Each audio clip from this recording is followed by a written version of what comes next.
નમસ્કાર, શો ટાઈમમાં આપનું સ્વાગત છે. ભાવનગર શહેરના કાળિયાબેડ હરિઓમ નગરમાં આવેલ ડોક્ટર હાઉસ વિસ્તારમાં લો પ્રેશરથી પાણી આપવામાં આવતું હોવાથી વસાહતીઓ મુશ્કેલી વેઠી રહ્યા છે.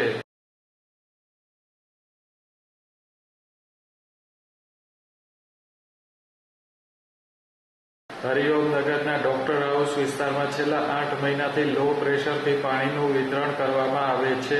પાણી અડધો કલાક કરતાં પણ ઓછા સમય માટે આપવામાં આવતું હોવાથી સ્થાનિક લોકોને બહારથી પાણી મંગાવવું પડે તેવી સ્થિતિ છે.